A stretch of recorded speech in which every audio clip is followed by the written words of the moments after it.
पाकिस्तानी ऐसे तो बड़ी बड़ी बड़के मारते हैं, That is fantastic. इसको मैं कहता हूँ लाहौरी चूरन।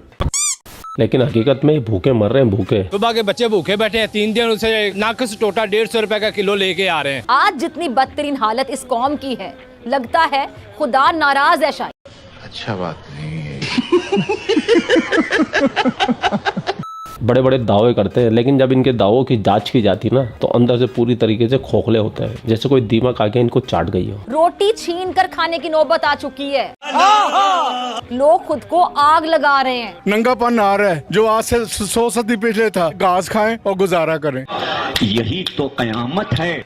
इन भूखे नंगे कंगलों के पास में अपनी एम्बेसी चलाने के पैसे तक नहीं है। पाकिस्तानी सिफारत खाने की तारीखी और कीमती इमारत फरोख्त कर दी गई। वॉशिंगटन में पाकिस्तानी सफारत खाने की तारीखी इमारत की फरोख्त का अमल मुकम्मल है। कि अमेरिका में पाकिस्तान की एम्बेसी जो है उसको हमने सेल कर दिया। जी हाँ, यूएस में इनकी एम्बेसी के खर्चे तक नहीं उठा पा रही है पाकिस्तान की सरकार। हुकूमत को टैक्स की मद में लाखों डॉलर्स अदा करने पड़ रहे थे। आप ये देखें कि हम भारत के ऊपर सियासत करते हैं कि भारत का मुकाबला करेंगे। भारत 7.1 मिलियन डॉलर में फरोख्त हुई। तो इन भूखे नंगों ने उस एम्बेसी को ही अमेरिका को बेच दिया। इमारत की फरोख्त के लिए बोली लगाई गई और इमारत 7.1 मिलियन डॉलर में फरोख्त हुई। ये हमारी बहुत बड़ी अचीवमेंट है। अब तो बेइज्जती की एक सीमा क्रॉस हो गई।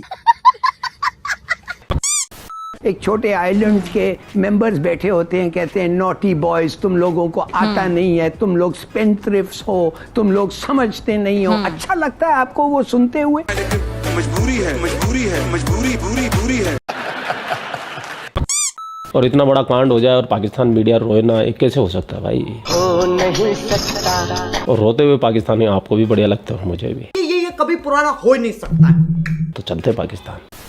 मुल्क के अंदर तो आप जानते ही हैं, चाहे वो मोटरवेज हो, चाहे वो हाईवेज हो, चाहे वो एयरपोर्ट्स हो, चाहे वो पार्क हो, वो तो हम चाइना को और कभी यूएई को देते चले जा रहे हैं। लेकिन साथ ही साथ अब जो बाहर प्रॉपर्टीज हैं उनको भी पाकिस्तान की बेचा जा रहा है। तो जी अभी तक अमेरिका में जो एम्बेसी हमारी रही है उसको हमने जो है वो सेल कर दिया 7.1 मिलियन डॉलर्स में। अब एम्बेसी वाले क्या करेंगे? अब सोचने वाली बात है, अगर पाकिस्तान ने अपनी एम्बेसी बेच दी है तो लोग वीजा लेने जाएंगे। एम्बेसी के बहुत 50 काम होते हैं, यूएस की एम्बेसी है तो वहाँ पर आरजू जी ये तुम्हारे एम्बेसी के कारकुन काम कैसे करेंगे? कोई नहीं जी, कहीं भी दरख्त के नीचे बैठ जाएंगे चेयर्स लेके और छतरी वतरी लगा के।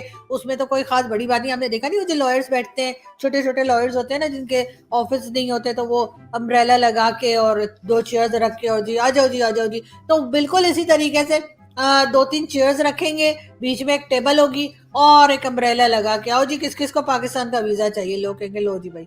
तो बहरहाल मेरा ख्याल है कुछ इस तरह से हम ऑफिस चला सकते हैं। अगर हम कोशिश करें तो मेरा ख्याल है खर्चे कम हो सकते हैं।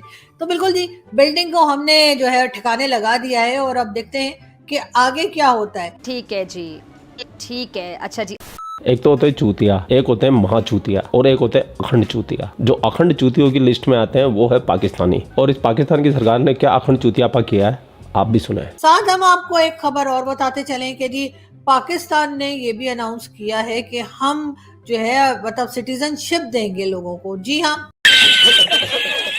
यानी जो भी इंसान किसी भी कंट्री का पूरी दुनिया में से अगर कोई पाकिस्तान में इन्वेस्टमेंट करेगा तो पाकिस्तान की गवर्नमेंट उसको पाकिस्तान की सिटीजनशिप देगी।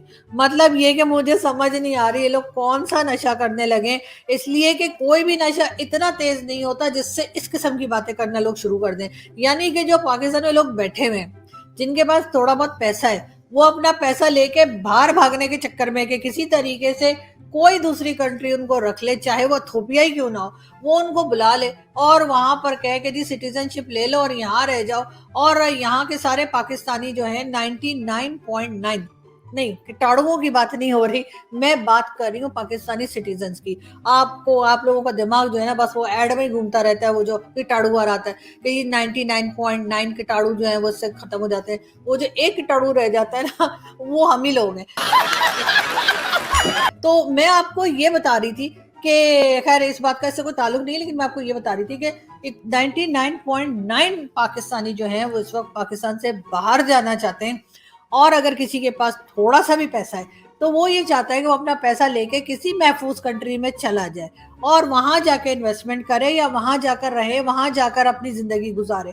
और हमारी गवर्नमेंट जो है वो न जाने कौन सा जो है ना वो सूंघ सांग के बैठी है या पता नहीं क्या के पी कर बैठी है, कि इनका कहना ये है कि पूरी दुनिया में अगर कोई भी ऐसा है जो कि पाकिस्तान में इन्वेस्टमेंट करने के इंटरेस्ट रखता है, मतलब हो सकता है भाई, पागलों की कमी थोड़ी है, लेकिन ये कि मतलब मेरा मतलब है हो भी सकता है ना भाई, कोई सोच भी सकता है चलो पाकिस्तान में इन्वेस्टमेंट करते हैं, तो वो अगर आएंगे तो हम उन्हें सिटीजनशिप दे देंगे। मतलब हम अपने ग्रीन पासपोर्ट को रो रहे हैं कि इसको बदल के ब्लू कैसे कर दें, और वो लोग यहाँ आके सिटीजनशिप ले लेंगे, हम उन्हें पासपोर्ट भी देंगे, आईडी कार्ड भी देंगे, हम उन्हें जी बड़ी दुआएं भी देंगे, आ जाए बस कोई अल्लाह का बंदा। तो जी देखें क्या होता है। बहरहाल गवर्नमेंट ने ये अनाउंसमेंट कर दी है।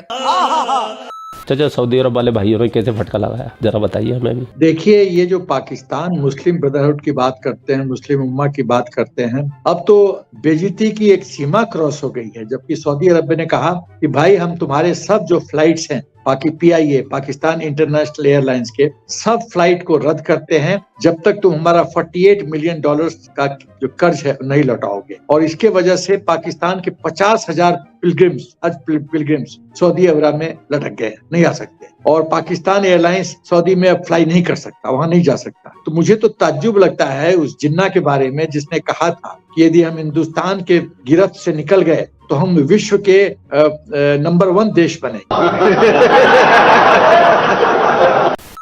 ये जिन्ना ने कहा था, और नंबर 1 देश की स्थिति अब देख लीजिए। ये पड़ोसी के पैसा से समोसा खाने का जो आदत है पाकिस्तान का, वो नहीं चलेगा। सऊदी को समझ में आ रहा है कि यदि पाकिस्तान को ज्यादा मदद किया तो उसके राष्ट्र हित में नहीं है। दोस्ती करो हिंदुस्तान से, दोस्ती करो मोदी जी से, उससे फायदा ही फायदा है। और आपको जान के ताज्जुब होगी, जिस बात पे आज तक सऊदी उछल रहा था, ऑयल, उसका अल्टरनेटिव काफी हद तक हिंदुस्तान ढूंढ लिया है और ढूंढ लेगा। तो बहुत दिन ऑयल उनके लिए एक आर्थिक ब्रह्मास्त्र नहीं रहेगा। तो फिर कौन मदद करेगा? विश्व का सबसे बड़ा मार्केट, वो कौन मार्केट है? हिंदुस्तान का मार्केट। पाकिस्तान खरीदेगा क्या उसका सामान? उसके साथ ट्रेड करने से उसको फायदा होगा क्या? कतई नहीं।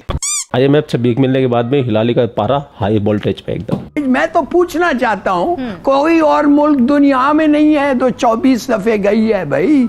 सही बात। और कुछ नहीं सीखा।